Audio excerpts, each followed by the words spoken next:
Welcome to Chapter 2. In this chapter, we will discuss the external environment of the organization and the organizational culture. You will see how these two important elements influence the daily operation of the organization.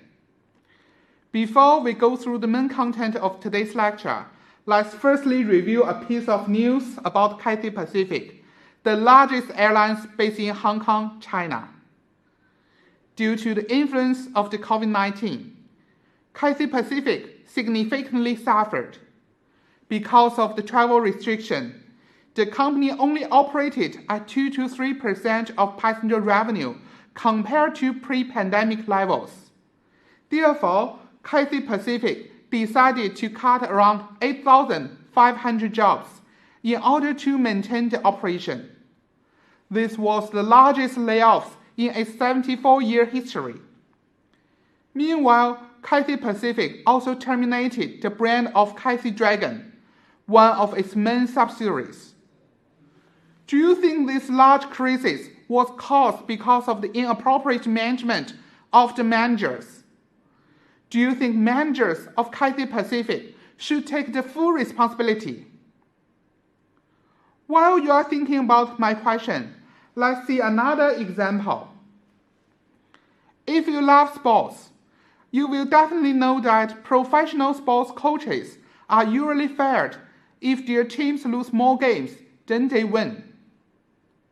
Recognized as the managers, coaches normally take the full responsibility for the performance of their teams.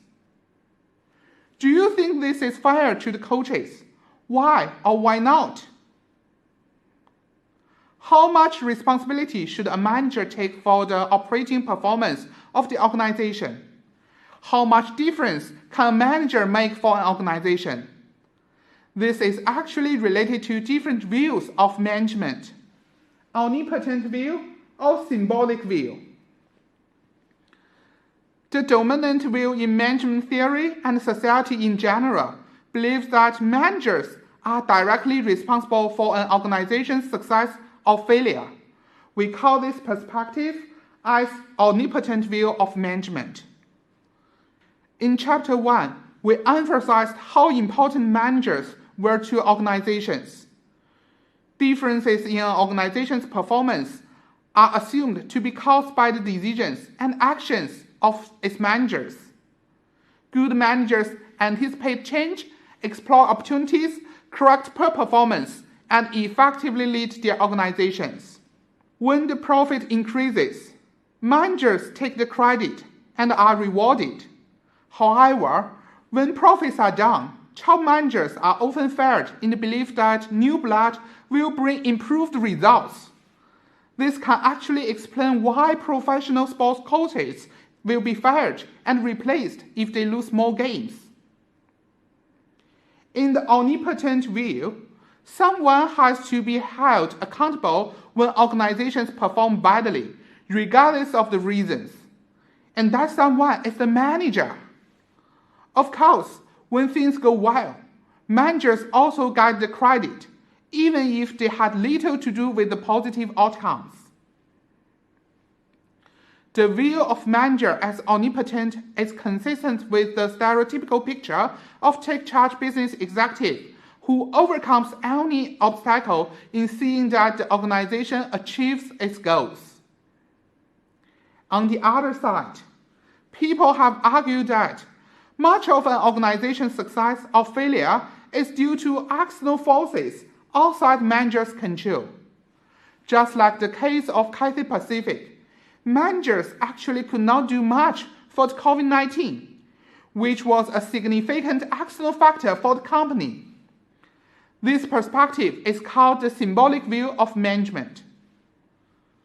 The symbolic view argues that a manager's ability to affect performance outcomes is highly influenced and constrained by external factors. According to this view, it is unreasonable to expect managers to significantly affect the performance of an organization.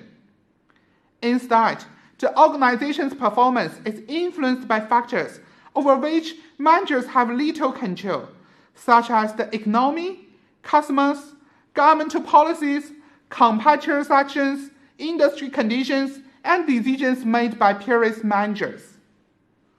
This view is named as symbolic because it is based on belief that managers symbolize control and influence. The actual part manager play in organization success or failure is very limited.